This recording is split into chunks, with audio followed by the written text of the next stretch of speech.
ضیاء النبی حضور کے والدین کریمین کا ایمان۔ اہل سنت والجماعت کے علماء محققین کے جم غفیر کی اس مسئلے کے بارے میں یہ رائے ہے کہ والدین کریمین نجات یافتہ ہیں اور جنت کی بہاروں سے لطف اندوز ہو رہے ہیں۔ اس کے بارے میں ان علماء کے 3 مسلک ہیں۔ پہلا مسلک تو یہ ہے کہ ان کا تعلق زمانہ فطرت سے ہے۔ سب سے قریبی زمانے میں مبعوث ہونے والے رسول حضرت عیسیٰ علیہ السلام ہیں۔ ان کے بعد 600 سال کا طویل عرصہ گزر چکا تھا۔ اس عرصہ دراز میں آپ پر نازل شدہ کتاب انجیل میں طرح طرح کی تحریفات ہو چکی تھیں۔ آپ کو عبداللہ و رسول اللہ کے بجائے آپ کی امت آپ کو ابن اللہ کہنے کی گمراہی میں مبتلا ہو چکی تھی۔ اب اس دور کے لوگ ہدایت کی روشنی حاصل کرتے تو کہاں سے، کلمہ حق سنتے تو کس سے؟ اس سے بھی اہم بات یہ ہے کہ حضرت عیسیٰ علیہ السلام بنی اسرائیل کی رہنمائی کے لیے مبعوث ہوئے تھے۔ حجاز کے صحرا نشین ان کی امت دعوت میں ہی داخل نہ تھے، نہ حضرت عیسیٰ علیہ السلام نے ان کو تبلیغ فرمائی، کیونکہ ان کو دعوت حق دینا ان کی ذمہ داری ہی نہ تھی، اور نہ ان کے حواریوں نے یہ زحمت برداشت کی کہ ان حقائق کی روشنی میں اس ارشاد الہی کا یہی لوگ مصداق ہیں۔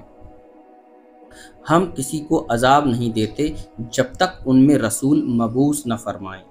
علامہ علی بن برہان الدین اپنی سیرت حلویہ میں رقم تراز ہیں، کہتے ہیں کہ علامہ ابن حجر الحیتی نے ذکر کیا کہ روشن حق یہ ہے کہ جس پر کوئی گرد و غبار نہیں کہ اہل فطرت سب کے سب نجات یافتہ ہیں، اور اہل فطرت وہ لوگ ہیں جن کی طرف کوئی رسول نہ بھیجا گیا ہو جو انہیں اللہ تعالیٰ پر ایمان لانے کا مکلف بنائے۔ پس اہل عرب بنی اسرائیل کے انبیاء کے زمانے میں بھی اہل فطرت تھے، کیونکہ بنی اسرائیل کے رسولوں کو یہ حکم نہیں دیا گیا تھا کہ اہل عرب کو بھی اللہ تعالیٰ پر ایمان لانے کی دعوت دیں۔ ان کا حلقہ تبلیغ صرف بنی اسرائیل تک محدود تھا۔ سابقہ آیات کی تائید اس دوسری آیت سے بھی ہوتی ہے۔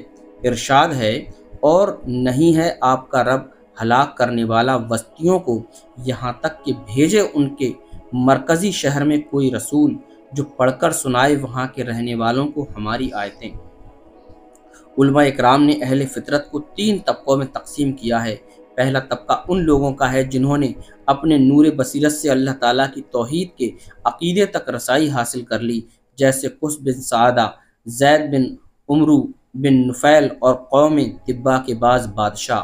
دوسرا طبقہ وہ ہے جنہوں نے دین ابراہیم کو بگاڑا، بت پرستی کا آغاز کیا، اپنی قوم کو بڑی کوششوں سے شرک کا فاسد عقیدہ اختیار کرنے پر مجبور کیا، اور اپنی طرف سے حلال و حرام کے بارے میں قانون بنا کر قوم میں رائج کیے، جیسے عمرو بن الحی خزائی اور اس کے ہم نوا۔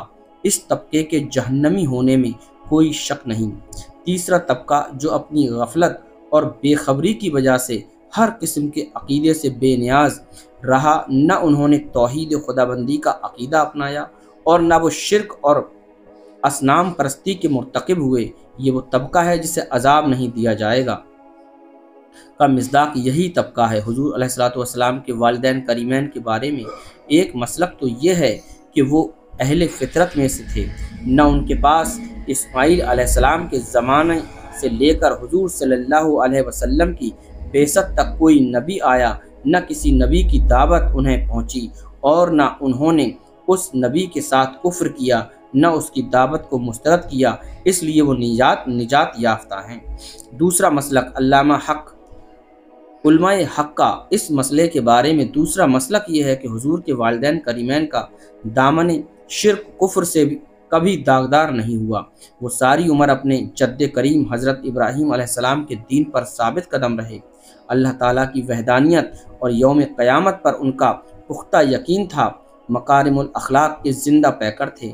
حضرت امام فخر الدین رازی رحمۃ اللہ تعالیٰ کا یہی مسلک ہے۔ آپ لکھتے ہیں، بے شک انبیاء اکرام کے آباء و اجداد کافر نہیں ہوتے، کیونکہ اللہ تعالیٰ فرماتا ہے، میری وہ ذات ہے جو آپ کو دیکھتی ہے جب آپ کھڑے ہوتے ہیں اور جب آپ سجدہ کرنے والوں کی پیشانیوں میں منتقل ہو رہے ہیں۔ اس کا معنی یہ ہے کہ حضور کا نور ایک سجدہ کرنے والے کی پیشانی سے دوسرے سجدہ کرنے والے کی پیشانی میں منتقل ہوتا رہا۔ اس سے یہ واضح ہوا کہ محمد مصطفیٰ صلی اللہ تعالیٰ علیہ وسلم کے جملہ آباء و اجداد مسلمان تھے۔ علامہ جلال الدین سیوطی رحمۃ اللہ تعالیٰ علیہ اپنی تصنیف لطیف مسالک الخفا میں تحریر فرماتے ہیں، یہ دلیل دو مقدموں پر مشتمل ہے۔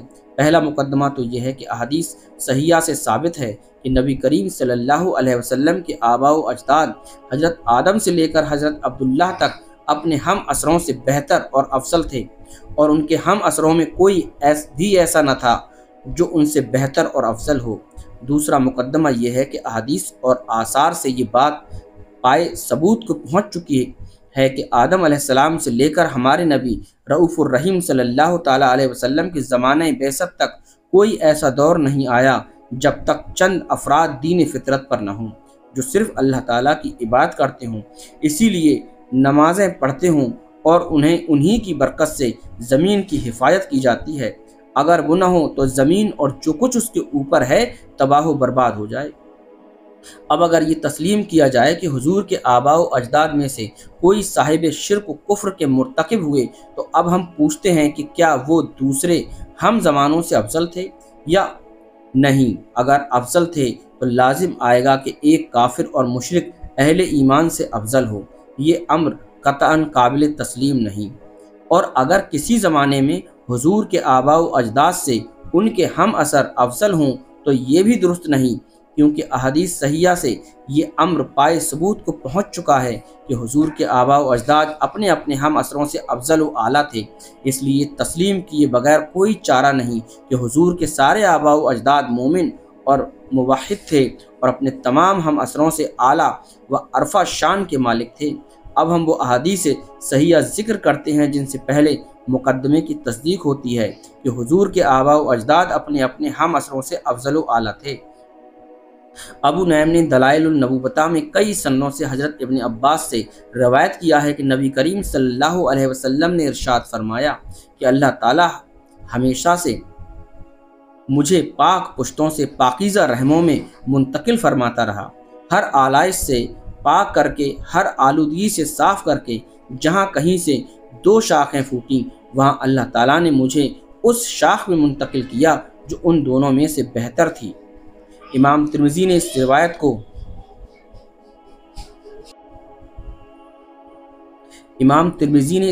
کو اپنی سنن میں، اور امام بہقی نے حضرت عباس سے روایت کیا کہ رسول اللہ صلی اللہ علیہ وسلم نے ارشاد فرمایا، بے شک اللہ تعالیٰ نے جب مجھے پیدا فرمایا تو مجھے بہترین مخلوق کیا، پھر جب قبائل کو پیدا فرمایا تو مجھے سب سے بہتر قبیلے میں کیا، پھر جب نفوس کو پیدا فرمایا تو مجھے ان میں سے کیا جن کے نفوس بہت بہترین تھے، پھر جب خاندانوں کو پیدا کیا تو مجھے بہترین خاندان میں رکھا، بس میں ان سب سے بلحاظ خاندان اور بلحاظ نفس بہتر ہوں۔ طبرانی نے اوسط میں اور بہقی نے دلائل میں حضرت عائشہ صدیقہ سے روایت کیا، آپ کہتی ہیں اللہ کی محبوب رسول المیان صلی اللہ تعالی علیہ وسلم نے فرمایا کہ مجھے جبریل نے بتایا کہ میں نے زمین کے مشارق و مغارب کو کھنگالا، بس میں نے کسی مرد کو اے جان جاں آپ سے افضل نہیں پایا، اور کسی خاندان کو بنی ہاشم کے خاندان سے افضل نہیں پایا۔ علامہ سیوطی ان روایات کو نقل کرنے کے بعد حافظ ابن حجر کا یہ قول نقل کرتے ہیں۔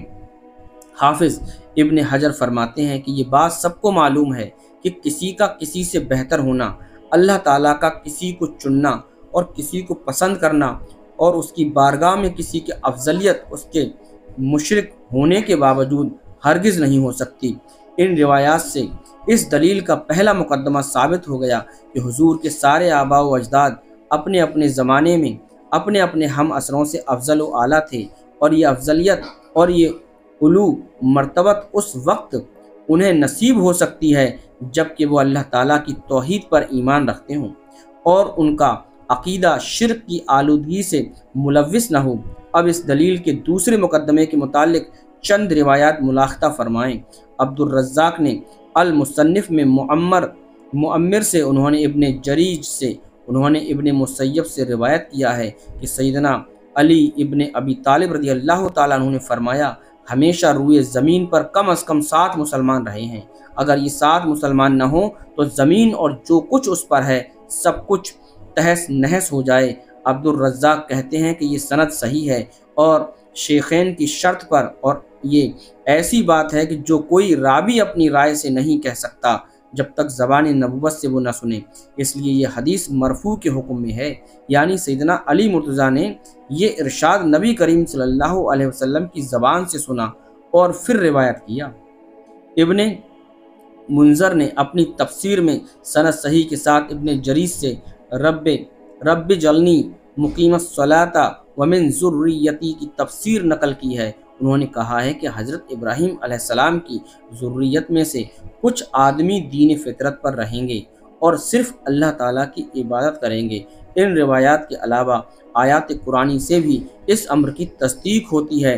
اور یاد کرو جب ابراہیم نے اپنے باپ اور اپنی قوم کو کہا کہ میں بیزار ہوں ان سے جن کی تم عبادت کرتے ہو، وجز اس ذات کے جس نے مجھے پیدا فرمایا، پس وہی مجھے ہدایت دے گا، اور کر دیا اللہ تعالیٰ نے اس کلمے کو باقی رہنے والا آپ کی اولاد میں۔ اس آیت کی تشریح حضرت ابن عباس رضی اللہ تعالیٰ عنہ سے یوں نقل کرتے ہیں کہ لا الہ الا اللہ کا کلمہ حضرت ابراہیم کی نسل میں باقی رہے گا، یعنی ہر زمانے میں چند افراد ایسے رہیں گے جو اس کلمہ توحید پر پختہ ایمان رکھتے ہوں۔ علامہ شہر ستانی العمل والنحل میں لکھتے ہیں دین ابراہیم قائم رہا اور توحید اہل عرب کے سینوں کو روشن کرتی رہی۔ پہلا شخص جس نے دین ابراہیم کو بدلا اور بتوں کی عبادت شروع کی وہ عمرو بن الحی خزائی تھا۔ اہل تحقیق کے نزدیک حضرت ابراہیم سے لے کر کعب بن لوئی تک آپ کے تمام آباء و اجداد دین ابراہیم پر تھے، اور کعب کے فرزند مرہ بھی اسی دین پر تھے، کیونکہ ان کے والد نے انہیں وصیت کی تھی کہ وہ دین ابراہیم پر ثابت قدم رہیں۔ مرہ اور عبد المطلب کے درمیان 4 اجداد ہیں، اور وہ کلاب و قصی و عبد مناف و ہاشم ہیں۔